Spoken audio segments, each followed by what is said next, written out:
Maaga kaming nagising kakabsat dahil nga araw na 'to ay magtatrabaho ulit kami doon sa farm.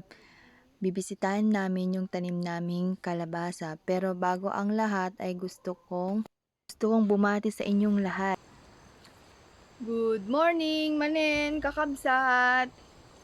Da kami man dito'y bantayan. Yan, tatta.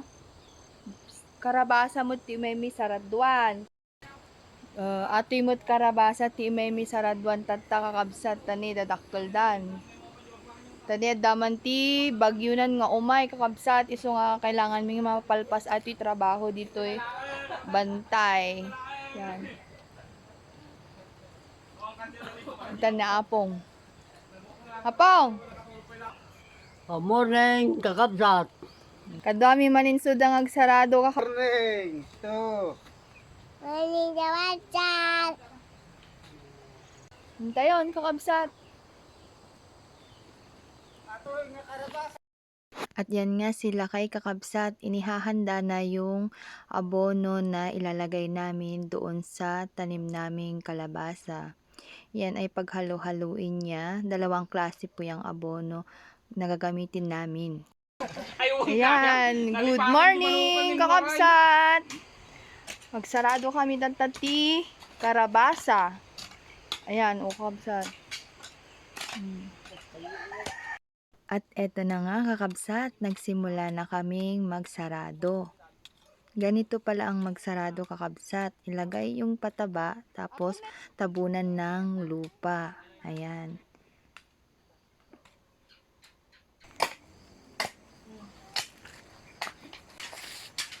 Tumulong na rin ako kakabsat na maglagay ng pampataba or abono doon sa tanim naming kalabasa para madali naming matapos yung trabaho namin kakabsat. Ayan. At yan sila kay at si Apong kakabsat. Tinuturoan niya si Apong kung paano ang maglagay ng abono. Pagkatapos maglagay ng abono kakabsat, ganyan ang ginagawa nila. Tinatabunan ng lupa yung abono. At yan si Uncle na masipag. Siya lagi ang kinukuha namin kasama pag may trabaho kami sa farm. At nagdagdag rin kami kakabsat ng kasama kasi baka hindi matapos yung trabaho. Para mabilis matapos kasi may bagyong darating ngayon kakabsat. Kung mapapansin nyo kakabsat, medyo makulimlim ang panahon. Ganyan magandang magtrabaho pag ganyan kasi hindi masyadong mainit, hindi mo masyadong maramdaman ang pagod. At yan, tumutulong na rin sila kaya na maglagay ng abono para daw mabilis matapos. Pero medyo malamig kanina kakabsat kasi mahangin, dala ng bagyong na darating. Kaya tignan nyo kakabsat, medyo umaambon-ambon pa.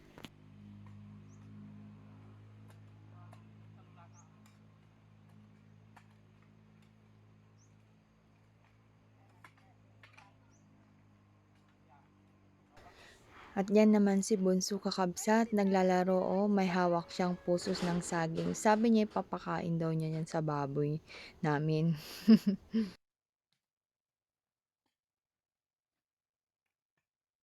Ganito sa probinsya namin kakabsat, hindi lahat lalaki ang nagtatrabaho, pati rin ang mga babae, basta kaya yung trabaho na kaya niyang gawin. At ayan si Bunso naglalaro pa. Ang saya kakabsat, kung tulong-tulong magtrabaho, mabilis matapos ang trabaho. Nakalahati na yung trabaho kakabsat at eto magpapahinga at magmemeryenda na ng kape habang nagpapahinga at pagkatapos itutuloy ulit nila ang trabaho. Kape pala ang hinanda kong merienda namin kakabsat kasi medyo malamig ngayon, malamig yung panahon kaya tamang-tama lang na kape ang aming iinumin. At yan nga kakabsat, kanya-kanya ng timpla para kanya-kanyang lasa. At ang tinapay na binili ko ay pandesal. Masarap yan ikape lalo na pag mainit-init pa. Sarap ng higop ni kuya oh. pati rin si ate at si uncle. Masarap din ang higop ng kape. At hindi rin ako nakatanggi kakabsat. Ako din at yan, kumain din ako ng pandesal na may strawberry jam at kape. Masarap nga talagang magkape, no? At syempre kakabsat, sinubuan ko din si Bunso. Gusto din niya kasi kumain ng pandesal at magkape.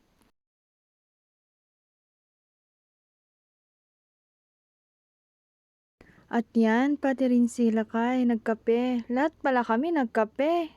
Yan, si Apong. Sarap na sarap din sa kape at pandesal. Pagkatapos nga naming magmerienda kakabsat ay inutusan ko sila kay na mag-apoy na para makapagsaing na kami at makapag-ihaw ng uulamin namin kakabsat. At yan nga, pwede na mag-ihaw ng isda kakabsat. Pero bago ako mag-ihaw kakabsat, nag-ikot-ikot muna ako at naghanap ng prutas na kakainin kasi may nakita akong papaya na natumba nung bagyong Nika at tinignan ko kung mahinog at yan nga kakabsat, may nakuha akong hinog na papaya. 3 pa pero isa lang yung kinuha ko kakabsat kasi hindi namin din makakain lahat yan. Yung hinog kakabsat ang pinili ko para mas matamis. Eto yun kakabsat. Ayan, dami oh. Papaya. Tara kakabsat, mag-ihaw na tayo ng isda na ulamin natin. At yan nga kabsat, naabutan ko na hinahanda na pala nila kay yung mga isdang iihawin namin. Yan, minarinig pa namin kakabsat para mas may lasa pag iihawin. Isa-isang nilagay nila kay doon sa ihawan para hindi sila mahulog. At yan kakabsat, ready na. Habang inaayos nila kay, ako naman na pinapaypayan ko yung uling para may apoy at ready na ihawin yung isda. Sabi ko, akong mag-iihaw, kaya ayan kakabsat, ako ang naglagay doon sa apoy. Ayan nga, mag-ihaw na tayo kakabsat.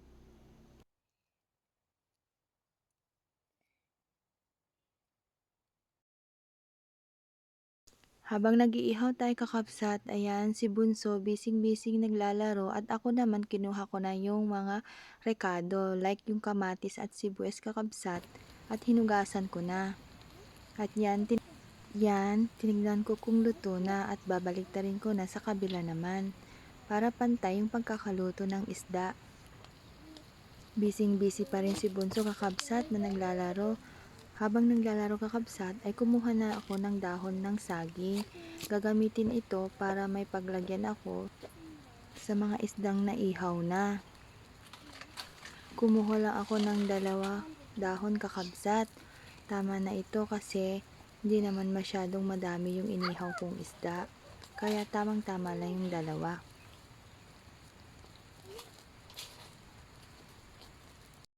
Mukhang nasunog na ata yung isang isda kakabsat. Bago ko ahunin yung isda kakabsat, ayan ihanda ko muna yung dahon ng saging para mailagay ko na doon yung isdang naluto na. At yan nga kakabsat, kukunin na natin yung isda.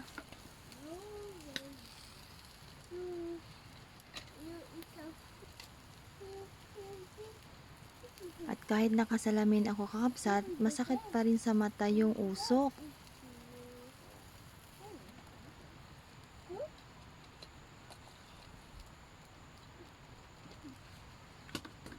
Ang hirap din pala mag-ihaw kakabsat kasi kailangan mong bantayan para hindi masunog.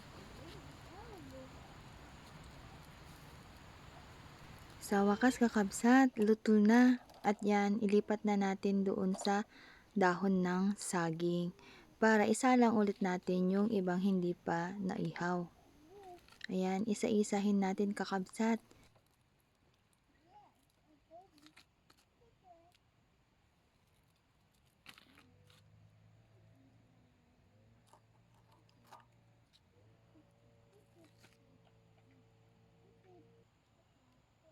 At yan, kakabsat, maglagay na tayo. Ito na yung huling iihawin natin, yung natira.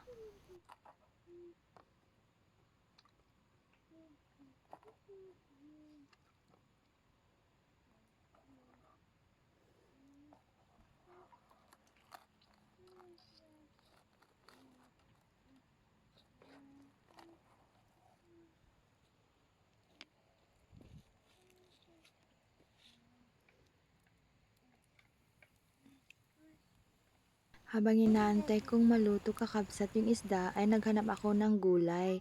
At yan nga kakabsat, may nakuha akong talbos ng sayote at bunga ng sayote. Para may gulay na partner ng inihaw na isda. Ito ay ilalaga ko lang kakabsat kasi ito yung masarap. At una ko ngang hinugasan yung bunga ng sayote kakabsat. Ito ay hati-hatiin ko para madaling malaga at maluto sa loob niya. Bago ko ilaga ay binalatan ko muna kakabsat.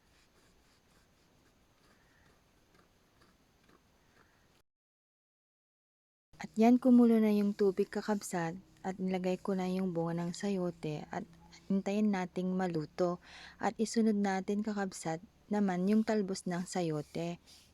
Inaantay ko maluto yung bunga ng sayote kakabsat ay inihanda ko na rin yung talbos ng sayote. At yan nga iniisa-isa kong pinutol.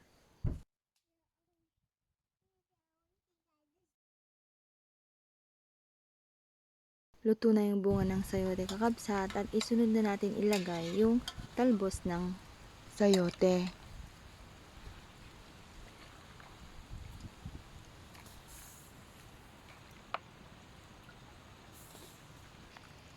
Haluin natin kakabsat. Inaantay kong maluto yung talbos ng sayote kakabsat at kinuha ko yung papayang hinog at yan hinati ko kasi nagugutom na ako. At yan nga kumain kami ni Bunso. Masarap siya kakabsat, medyo manamis-namis siya. Masarap yung hinog na papaya. Nagustuhan nga ni Bunso kakabsat. At sa wakas kakabsat, naluto na lahat. At eto na nga si Bunso. Gusto na lang kumain. Sarap ng kain ni Bunso kakabsat. Paborito niya kasi ang isda kahit anong luto.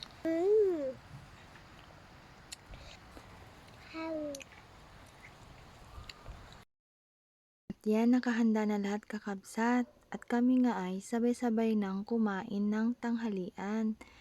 Ayan, nag-enjoy ang bawat isa na kumain dahil masarap daw yung inihaw na isda at may nilagang mga gulay at masarap na sausawan na bagoong at kamatis at sibuyas. Nag-enjoy kaming lahat kakabsat sa munting salo-salo namin ngayong araw na ito. At yan lang kakabsat. Salamat!